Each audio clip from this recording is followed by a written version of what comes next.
1 Timóteo, capítulo 1, nós vamos ler do versículo 3 até o versículo 7. Do terceiro versículo até o 7º. Que diz assim: Quando estava de viagem, rumo da Macedônia, te roguei permanecesses ainda em Éfeso, para admoestares a certas pessoas, a fim de que não ensinem outra doutrina, e nem se ocupem com fábulas e genealogias sem fim, que antes promovem discussões do que o serviço de Deus na fé. Ora, o intuito da presente admoestação visa ao amor que procede de coração puro, de consciência boa e de fé sem hipocrisia. Desviando-se algumas pessoas destas coisas, perderam-se em loquacidade frívola, pretendendo passar por mestres da lei, não compreendendo todavia nem o que dizem e nem os assuntos sobre os quais fazem ousadas asseverações. Até aqui. Pai querido, nós queremos te pedir que o Teu Espírito Santo nos auxilie agora, Pai, dentro das nossas limitações, para que possamos entender, Senhor, a Tua palavra hoje. Pai amado, nós confessamos, Senhor, os nossos erros, os nossos pecados, as nossas falhas. Pedimos perdão, Senhor, para que, Senhor, o Teu Espírito Santo tenha total, plena, Senhor, ação sobre as nossas vidas, não somente falando à nossa mente, mas também, Senhor, ao nosso coração e também, Senhor, às nossas motivações. Por isso, Pai, nós nos colocamos diante de Ti, humildemente, ó Pai, para ouvir a Tua voz. Fala conosco, Pai, em nome de Jesus. Amém. Queridos irmãos e irmãs, nós estamos numa série de 1 Timóteo, começamos agora essa nova série de 1 Timóteo, e nós, semana passada, falamos a respeito do objetivo do apóstolo Paulo em chamar a Timóteo para que ele pudesse cuidar da igreja em Éfeso. E nesses outros versículos que nós lemos, nós vemos o principal alvo que o apóstolo Paulo tem em relação a Timóteo nesta igreja de Éfeso. O apóstolo Paulo deseja que Timóteo ele possa lutar contra as heresias, batalhar contra aquilo que está pervertendo a igreja de Éfeso e, ao mesmo tempo, se precaver em relação às disputas teológicas e doutrinárias que estão acontecendo lá naquela cidade. Por isso, hoje, nós vamos falar justamente sobre a batalha por uma ortodoxia amorosa. A batalha por uma ortodoxia amorosa. Existe um incessante debate, principalmente nas redes, sobre aspectos doutrinários. As redes sociais, principalmente o Facebook, mas também o Twitter, nós podemos perceber campos de batalha. Cristãos dispostos a combater outros cristãos. Isso no campo evangélico. Cristãos que, por conta de doutrinas, não as essenciais, mas doutrinas acessórias ou doutrinas secundárias, fazem cavalos de batalha. Procuram vencer numa grande argumentação.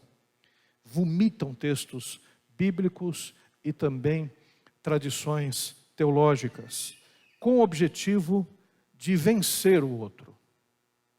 Algumas disputas se eternizam ad nauseam, quer dizer, são disputas que deixam a gente já com aquele gosto amargo na boca, que nos trazem asco de ver tanta argumentação jogada fora, tanto ressentimento criado e tanta carnalidade que acaba crescendo nos debates. E eu estou falando dos debates teológicos.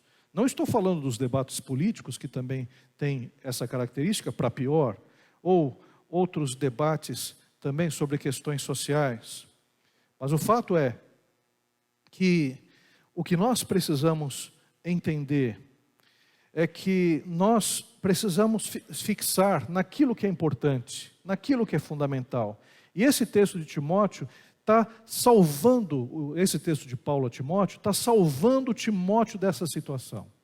É como se o apóstolo Paulo estivesse retirando Timóteo desse palco de debates, para que ele possa agora focar naquilo que é importante no combate à heresia que existia em Éfeso. Eu creio que Deus precisa nos arrancar também dos debates, de vários debates das redes. Tem uma palavra que eu acho muito interessante, que é loquacidade frívola. Quer dizer, aquelas pessoas que têm, né, uma capacidade de falar, de se relacionar, de defender os seus argumentos, mas acaba se tornando frívolo, quer dizer, é uma verborragia que não leva a lugar nenhum. É uma discussão infrutífera. É algo que não alimenta devidamente as pessoas. E Deus precisa nos livrar disso, irmãos. Eu, principalmente, quando vejo, né, as postagens de vários irmãos, eu fico pensando, né, porque a postagem, muito mais do que a defesa de uma ortodoxia, muitas vezes a postagem mostra o caráter da pessoa, a imaturidade da pessoa, mostra também o ressentimento desta pessoa. Então, por isso é importante que nós possamos nos fixar, principalmente nesse texto, para que a gente possa se livrar desse tipo de situação. E também alcançar o equilíbrio, que é o que nós precisamos, equilíbrio. O contexto dessa passagem, o apóstolo Paulo, nessa carta, orienta seu discípulo Timóteo a lidar com problemas doutrinários na igreja em Éfeso. Esse é o contexto. A cidade foi um grande centro cosmopolita, não é uma cidade agora pujante como fora em outra época. A gente está vendo algumas ruínas desta cidade, né? E essa cidade, no seu tempo, foi uma espécie de caldeirão de influências cristãs, influências judaicas e influências pagãs. Então imagine aquele caldeirão e as pessoas colocando tudo e misturando. É o que está acontecendo nesse momento na igreja em Éfeso. Uma mistura indigesta de vários pensamentos. E essa igreja de Éfeso, ela é muito importante, e a gente percebe isso, porque pelo menos 4 cartas foram direcionadas a ela. A carta de Efésios, essa carta de 1ª e a outra carta de Timóteo, a 2ª carta de Timóteo, e a carta do Apocalipse. Lembre-se que João, quando escreveu a revelação do Apocalipse, é para que ele enviasse às 7 igrejas do Apocalipse. E uma das igrejas que recebeu o Apocalipse de João foi justamente a igreja de Éfeso. Era uma das 7 igrejas do Apocalipse. E também nós podemos perceber que o apóstolo Paulo esteve um grande tempo nessa cidade, pelo menos 3 anos, ensinando, e João, pela tradição da igreja, terminou os seus dias lá em Éfeso. Foi preso em Pátimos, por causa da perseguição que se estabeleceu em seu tempo. Depois foi liberto e teria morrido trabalhando nessa cidade de Éfeso, na igreja de Éfeso. Então, Éfeso era, digamos, o principal centro teológico desse tempo. Poderíamos dizer que Jerusalém foi um centro simbólico, porque afinal de contas ali nasceu a igreja de Jerusalém. Antioquia foi um grande centro missionário. E Éfeso, nós vamos ter várias discussões teológicas que ali se estabelecem. Agora, o que nós podemos aprender? Vamos aplicar agora esse texto às nossas vidas.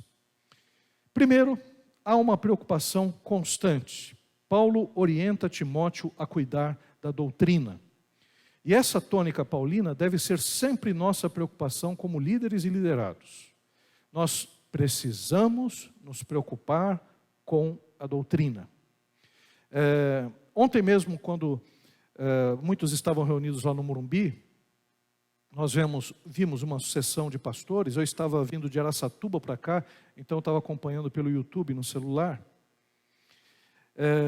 Muitas mensagens ali eram mensagens motivadoras. Então, por exemplo, havia uma mensagem motivadora dizendo: agora é a nossa hora, o Brasil agora vai ser transformado, vai ser mudado. E eu ouvi isso desde 1980. Eu participo de vários grupos e várias conferências, sempre ouvindo isso. O Brasil vai ser o celeiro missionário, o Brasil vai mudar o mundo, do Brasil as pessoas vão alcançar o restante das nações. Então havia essa mensagem que é uma mensagem motivadora, que é mais um desejo, e todos nós desejamos que de fato isso aconteça, todos nós oramos para isso, mas essa mensagem é uma mensagem que propriamente não tinha uma base, uma fundamentação bíblica. Né? É apenas um desejo. Agora, na mensagem do Hernandes Dias Lopes, ele explorou a ideia do avivamento, de um Brasil avivado, mas a partir da Bíblia, a partir das Escrituras. E ele dizia claramente: não há avivamento sem Escrituras sagradas, não há avivamento que parta sem a fundamentação bíblica. E toda a mensagem dele foi: meu jovem, você leia a Bíblia, que você possa se aprofundar nas Escrituras Sagradas, porque a Bíblia apresenta Jesus Cristo, é a Bíblia que mostra o caráter de Deus, é a Bíblia que muda o nosso ser, é a Bíblia que nos torna salvos em Cristo Jesus, sábios para a salvação em Cristo Jesus, é a Bíblia que nos santifica, é a Bíblia que nos dá condições para evangelizar. Então, toda a mensagem do Hernandes foi trazendo as pessoas para a Bíblia. E é essa a nossa preocupação. A nossa preocupação é que nós conheçamos as Escrituras Sagradas, conheçamos as doutrinas bíblicas, porque é isso que firma a nossa vida.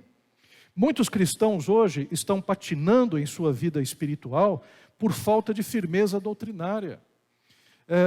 É o que nós dizemos, ou o que nós falamos.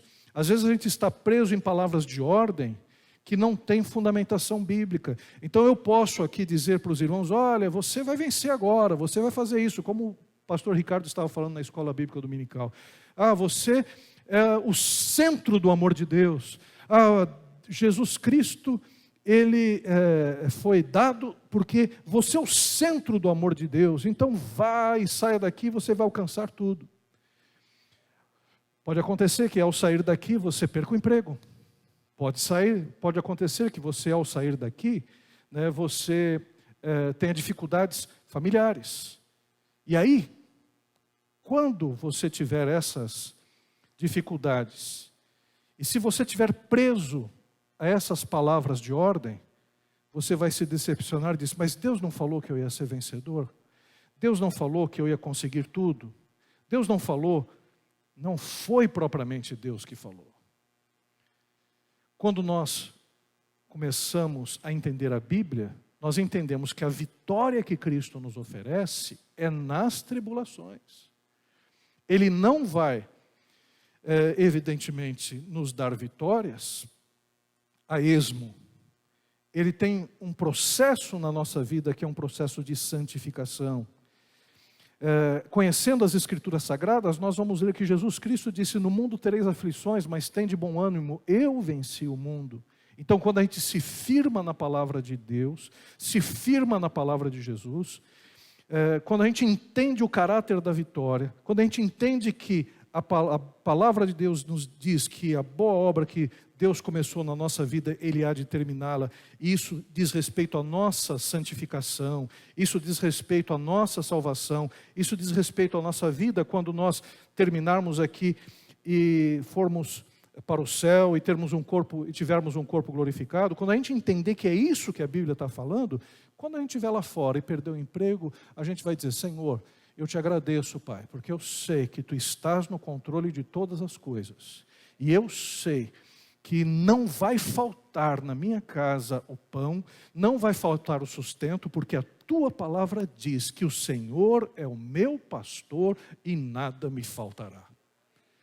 Então pode faltar o emprego agora, eu posso ter dificuldades, mas eu confio na Tua graça, confio na Tua palavra que é poderosa. Então, quando nós estamos firmados na palavra, a nossa vida ganha anticorpos, a nossa vida ganha sentido. Cristo, ele disse que o seu ensino era como a rocha. Lembra no Sermão da Montanha? Ele diz que uma pessoa nécia, ele construiu a sua casa sobre areia. E aí vieram as chuvas, vieram as tempestades e a casa ruiu. Mas outro construiu a sua casa na rocha. E vieram os ventos, vieram as tempestades, porque ventos e tempestades vêm para todos. Mas aquela casa permaneceu. Jesus Cristo escreveu esse texto falando sobre o Sermão da Montanha, para que as pessoas pudessem se firmar em Mateus capítulo 5, 6 e 7, para que lessem e entendessem que essa constituição do reino de Deus, que é o Sermão da Montanha, deveria ser o prumo da nossa vida.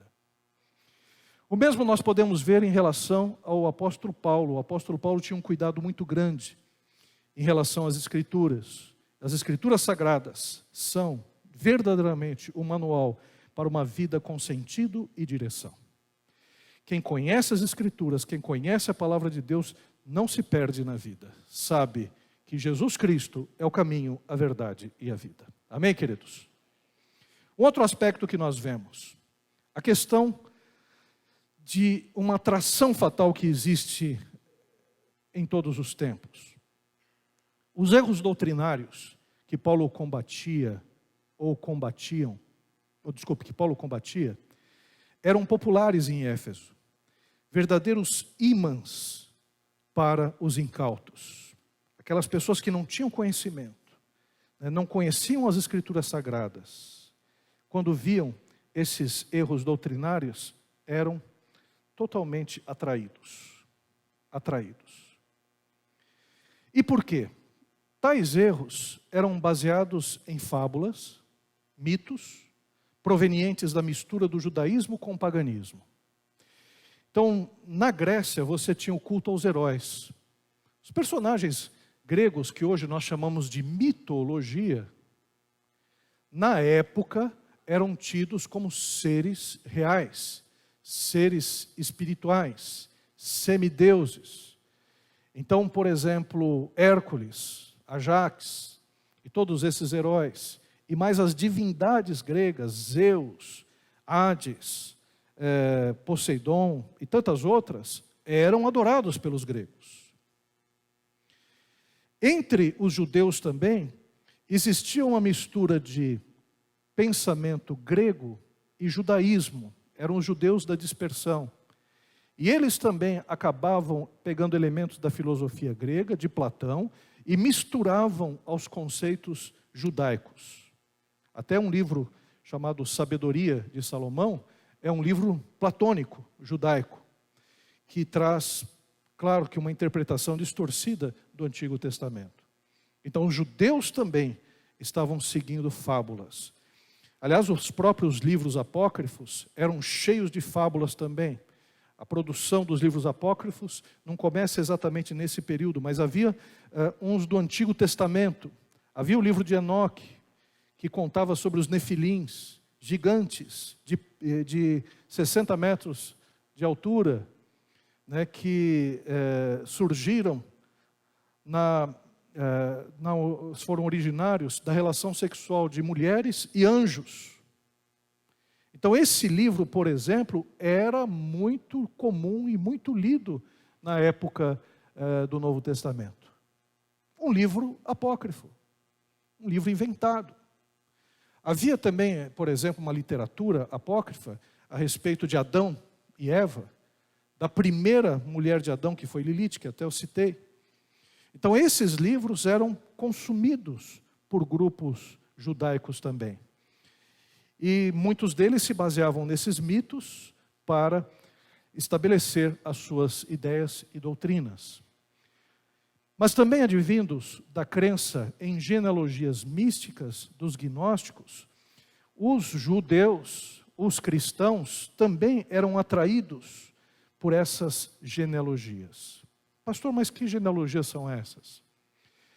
Havia uma doutrina chamada gnosticismo na época, que dizia o seguinte, que esse mundo havia sido criado por uma espécie de entidade espiritual, uma espécie de anjo, um anjo menor, um anjo, digamos, caído, chamado Sofia, que teria feito o mundo.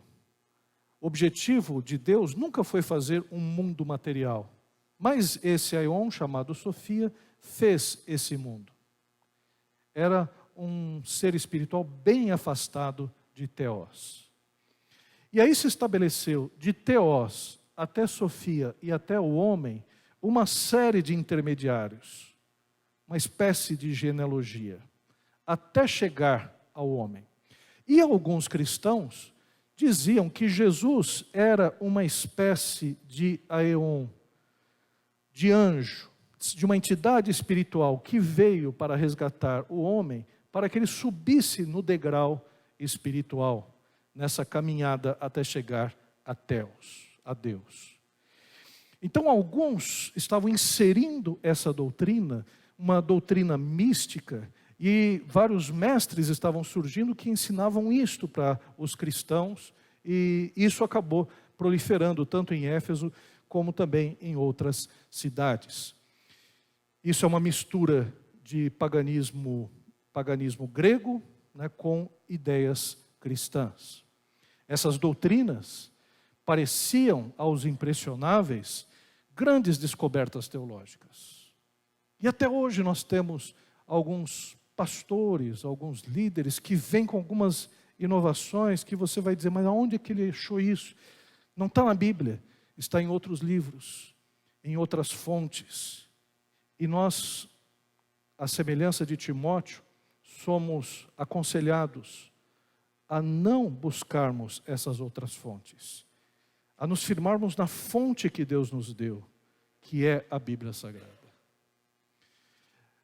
A Reforma Protestante, ela tem um lema chamado somente a Bíblia. O nosso compromisso é somente com a Bíblia Sagrada e não com outras fontes. Então, se alguém vem ensinar algo que propriamente não está nas Escrituras, tem uma base em outro tipo de pensamento ou livro, por melhor que seja, nós não temos nenhum compromisso de ir atrás. E também não precisamos nos preocupar em ficar fazendo debates inúteis. Simplesmente a gente se fixa nas Escrituras Sagradas, porque elas nos dão a salvação. Um outro aspecto, um debate estéril. Tais doutrinas perniciosas afastavam os cristãos do principal na vida cristã. Debates sem vida drenam as energias. Você vai ficar discutindo com teu irmão horas a fio, ao invés de estar evangelizando. Você vai entrar num debate na internet para que defender algum ponto afastado das Escrituras Sagradas, quando você poderia estar se aprofundando nas próprias Escrituras Sagradas para que a sua vida espiritual pudesse melhorar. Você vai ficar muitas vezes agindo, entrando em situações extremas, até de desamor e também de ressentimento com um irmão, por causa de um aspecto que vai passar. Ao invés de estar servindo ao Senhor, buscando fortalecer o seu conhecimento, buscando se preparar para que melhor possa usar os seus dons e talentos. Irmãos, o tempo voa. O tempo voa. Eu me lembro claramente da época em que eu jogava futebol na rua, colocava uma rede e jogava vôlei com o pessoal, em que a gente andava de bicicleta, em que nós tínhamos os momentos em que a gente unia as pistas de autorama, né? 3 ou 4 autoramas para ficar brincando de autorama. Eu me lembro dessa época. E o tempo voou. Eu me lembro do momento em que eu aceitei Jesus Cristo como Senhor e Salvador, para valer aos 16 anos, quando entrei no seminário. E o que a gente pode perceber é que a vida foi. Já passou. O que hoje eu tenho, Maurício Abreu de Carvalho, né, claro, tenho várias experiências espirituais, mas fisicamente o que eu tenho são joelhos que estão doloridos, uma miopia que já não é mais miopia, porque agora eu tenho que usar um óculos multifocal, está difícil até de ler a Bíblia, e também a necessidade de fazer um bom tratamento, porque afinal de contas, eu preciso fazer um check-up para saber como é que eu vou lidar com as taxas de triglicérides e colesterol. Então o tempo voou. E tem irmãos aqui que eu nem vou falar o que estão passando, porque senão eles vão sair desconsolados aqui da igreja. Então debates sem vida drenam as energias. Desfilam egos inflamados, criam ares de superioridade àqueles que se julgam doutores.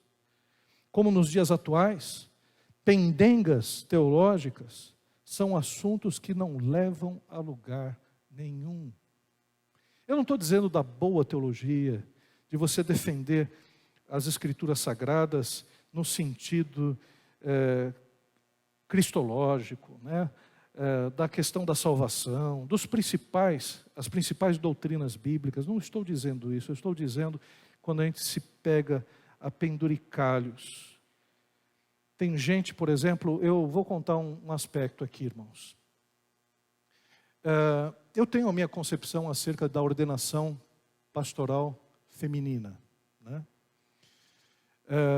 Na nossa convenção, há uns anos atrás, na reunião da Ordem de Ministros Batistas Nacionais em Penedo,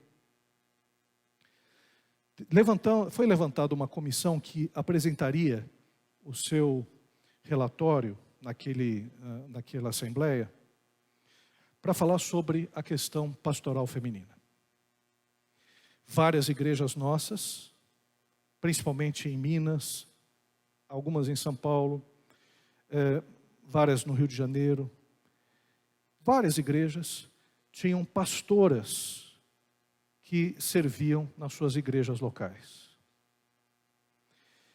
E em outras partes, no Rio Grande do Sul, em Goiás, aqui na maioria de São Paulo, várias igrejas não aceitavam o pastorado feminino. E aí foi feita uma comissão para estabelecer se o pastorado feminino seria aceito ou não na Convenção Batista Nacional. Aquele que foi o mentor ou o relator dessa comissão foi o pastor Rosivaldo de Araújo. O pastor Rosivaldo de Araújo foi aquele que escreveu o hino Obra Santa do Espírito. Ele já estava com um pouco de dificuldade de enxergar, ele precisava ser conduzido pelas pessoas, mas o homem tinha uma sabedoria incrível, já é falecido, né, o Rosivaldo.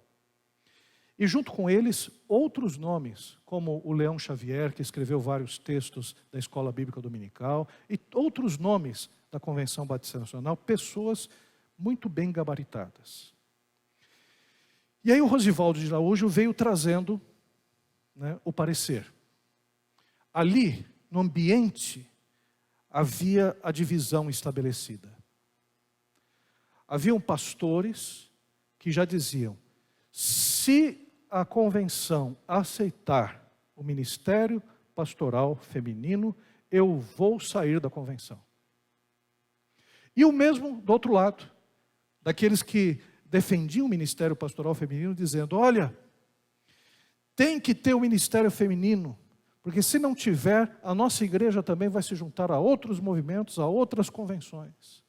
Era o clima. E tinha aqueles que eram os moderados, que tentavam equacionar essa situação. Pastor Rosivaldo de Araújo, ele chegou e disse: irmãos, nós estudamos esse tema do ponto de vista teológico e também do ponto de vista histórico e social. E o que a gente percebeu é que não existe consenso nesse tema.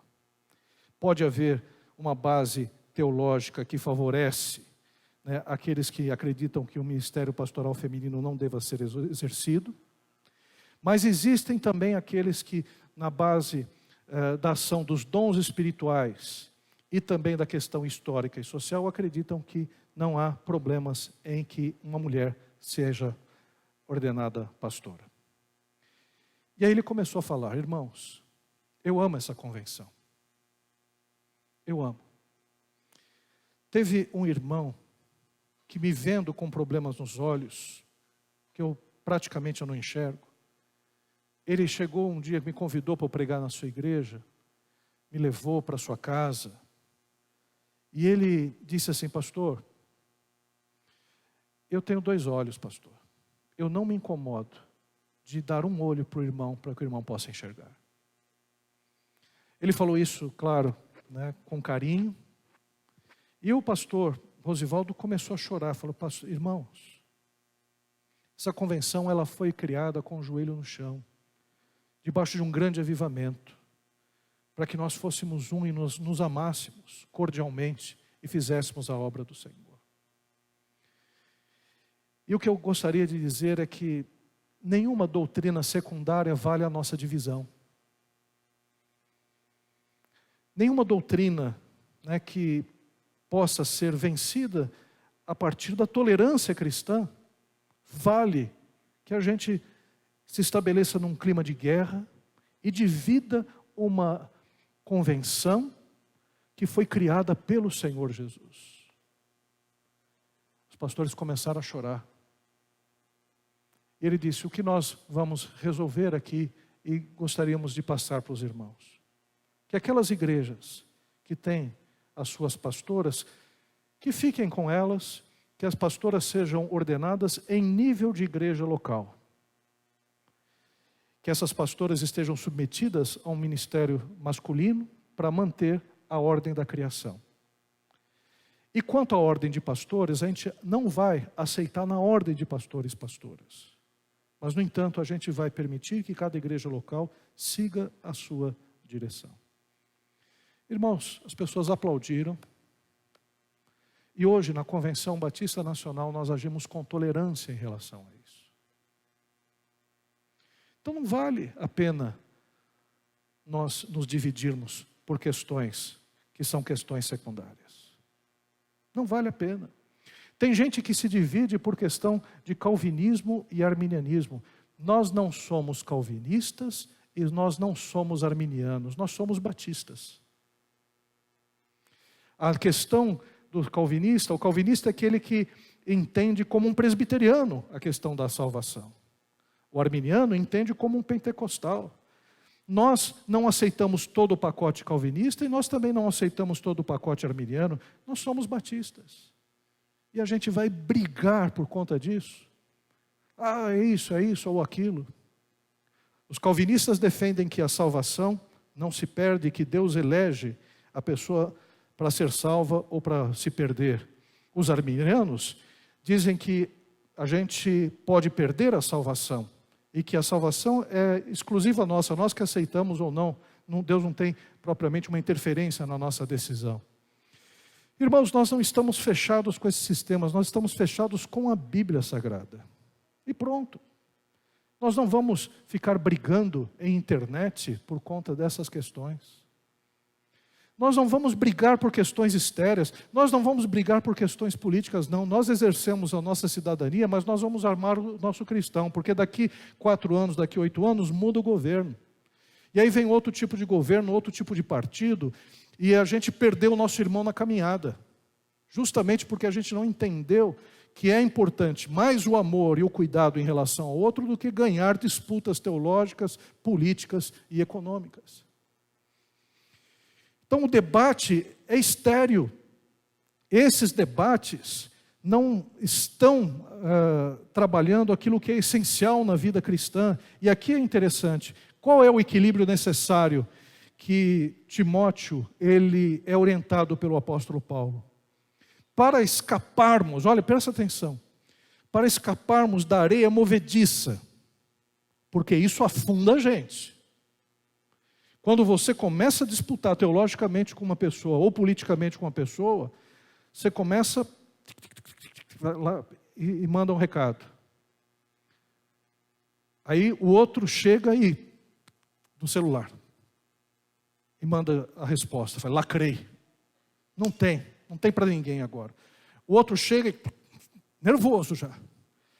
Se estava trabalhando, deixa de trabalhar. Se estava amamentando, deixa de amamentar o filho. Se estava cozinhando, queima o feijão. E vai, nervoso. Aí vai o outro, nervoso. Aí entram outras pessoas, os isqueirinhos. Né? Aquele pessoa que vai esquentando. Vai, é isso. Como na nossa época, né? Quando dois meninos brigavam, tinha a turma que dizia sangue, sangue, sangue. E o pessoal ali, se é no WhatsApp, o outro, só estou olhando, só estou espiando para ver onde vai ficar e qual vai ser o primeiro a pedir arrego, a chegar e pedir água. Né? E vai. E o ressentimento aumenta e a divisão aumenta. É uma areia movediça dos debates inúteis e por conta disso alguns critérios são estabelecidos pelo apóstolo. Primeiro, a motivação. Qual é a motivação nossa no debate? Qual é a motivação? A motivação deve ser o amor. Deve ser promover a restauração do outro em amor. Não estou dizendo que não haja debate, não estou dizendo que não haja aconselhamento, mas a motivação é o amor. A gente procura ganhar o outro em amor. É a questão da empatia. Porque nas redes nós descartamos pessoas. Esse pensa como eu penso, então eu fico com ele. Esse pensa de outra forma, então tchau, vou bloquear. Não quero nem saber. Então a motivação do apóstolo Paulo em relação a Timóteo, no debate é, Timóteo, ame. Tenha empatia em relação às pessoas. Porque quem ama, entende o outro. Procura saber o que o outro está vivendo. Procura saber porque o outro pensa assim. Qual a formação do outro? Qual a história de vida do outro? Porque mais do que o debate está a história da pessoa, o que ela passou, as vivências que ela teve. Por que ela odeia um aspecto? Por que ela ama outro aspecto? Justamente porque ela tem uma história. Irmãos, nós não somos neutros em nada, tudo está relacionado com a forma como nós aprendemos, como nós fomos educados, e também das experiências boas e amargas que tivemos. Essa é a realidade. Uma pessoa, por exemplo, eu tenho certeza absoluta que muitos que vieram aqui, que aceitaram a Jesus Cristo nessa igreja, não aceitaram pensando, eu vou aceitar. Por quê? Porque essa igreja é batista. Vou levantar a mão. Aqui, sou agora membro da igreja batista. Não, nem sabia o que era batista. Nem sabia quais eram as doutrinas.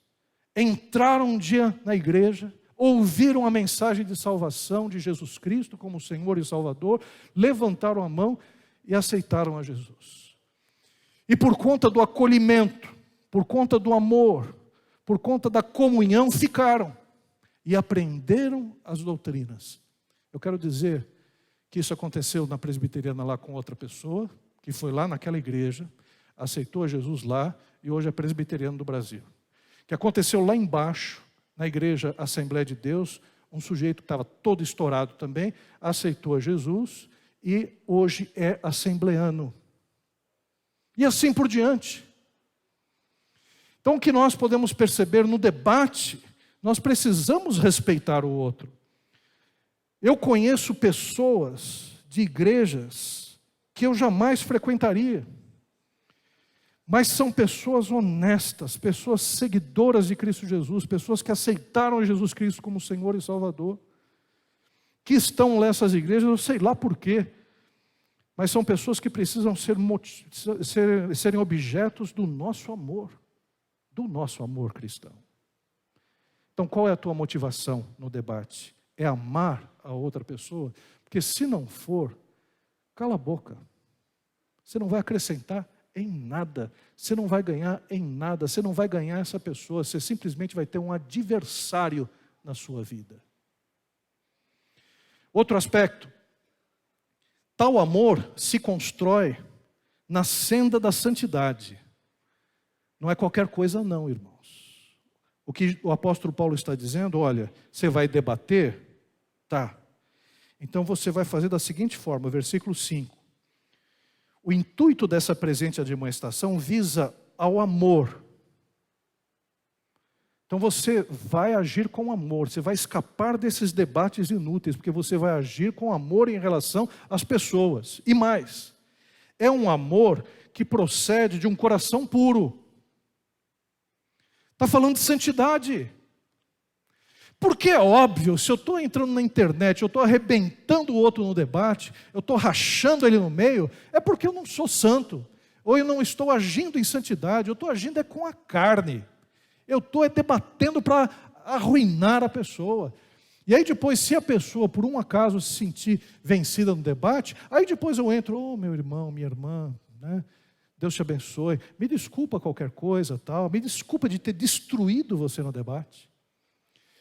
Eu vi isso, pastores entrando na internet, calvinistas e arminianos. Eu vi um pastor calvinista dizendo o seguinte, o arminiano chegou, né, fez algumas questões, aliás, o mediador perguntou para o calvinista, mas, meu irmão, por que você é calvinista? Ele olhou assim para o arminiano, porque eu leio a Bíblia em casa. Quer dizer, um debate que começa assim. E aí nas redes, esses mesmos debatedores, vocês viram como eu destruí aquele pastor? Onde esse pastor foi ordenado? Deve ter sido ordenado num fundo de quintal, que não sabe nem o que é doutrina. Então esse tipo de situação mostra mais da nossa carnalidade. Está faltando o quê? Santidade na nossa vida. Porque a nossa vida tem que ser uma vida em amor, construída na santidade. Também do discernimento espiritual, porque aqui nós podemos ver de uma consciência boa. Porque a gente tem que parar na hora que a gente percebe que essa situação não está edificando. A gente tem que parar quando a gente percebe que o diabo já nos envolveu com as suas tentações para que a gente possa criar uma guerra contra o outro. A gente tem que parar, tem que abaixar, né, o volume, tem que começar a falar com calma, pensando no outro, dizendo que você ama o outro, que você tem compromisso com o outro, porque nós somos cristãos. Aliás, toda base de debate e de discussão, quando a gente percebe que se perdeu o controle, é para baixar a voz. É para se lembrar que você gosta da outra pessoa, ou que você deve gostar dela, e por aí afora. E um detalhe, um discernimento espiritual e de uma fé sem afetações. Uma fé sem hipocrisia. Olha o que diz aqui no versículo 5. Consciência boa, discernimento espiritual. Consciência é para você saber o que é certo, o que é errado. Então você tem discernimento, você sabe separar. Discernir é separar. Não, está errado, está certo. Não vou continuar fazendo isso. Eu vou afetar a vida do meu irmão. E mais, de uma fé sem hipocrisia. Porque tem um momento na argumentação que entra a hipocrisia. Que você começa a se colocar como sendo padrão. Quando você começa a se colocar acima do que na verdade você é. Tem momentos na argumentação que você usa da argumentação que você não acredita para vencer o outro.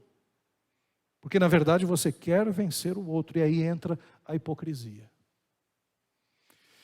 Então, meus irmãos, o apóstolo Paulo nos mostra para Timóteo, você vai encontrar pessoas com problemas, pessoas que vão defender ideias absurdas, pessoas que vão se basear em fábulas, pessoas que vão se basear em mitos, pessoas que vão basear em genealogias místicas, que é o que nós vivemos hoje. Hoje se acredita em tudo, se prega tudo. Né? A pessoa, quando vai debater, você fala, mas, meu Deus do céu, de onde ela tirou isto? Aí você conversa com a pessoa, você percebe que a pessoa não tem nenhuma fundamentação de argumentação correta. Porque hoje se crê em tudo, se fala em tudo, se defende qualquer coisa. Por isso é necessário discernimento espiritual. Porque Cristo não nos colocou aqui nesse mundo para vencer debates. Cristo nos colocou nesse mundo para proclamar o Evangelho de Cristo Jesus. A fé cristã não é uma fé para você debater e ganhar debates racionais. A fé cristã é para você proclamar no poder do Espírito Santo de Deus, porque é o Espírito que muda a vida do sujeito. Amém? E para encerrar, não conhecer é uma tragédia, pois torna o indivíduo vítima de qualquer vento doutrinário. Usar fontes distorcidas com o pretexto do conhecimento traz confusão espiritual e existencial, que é o que esses homens faziam com as genealogias e os mitos. Que o nosso conhecimento seja bem arraigado nas Escrituras e toda a nossa argumentação seja motivada pelo amor cristão. Meus irmãos, minhas irmãs, o apóstolo Paulo, inspirado pelo Espírito Santo, já deu uma boa dica de como nós devemos lidar com as questões das redes sociais e dos nossos relacionamentos. Que Deus nos abençoe. Vamos louvar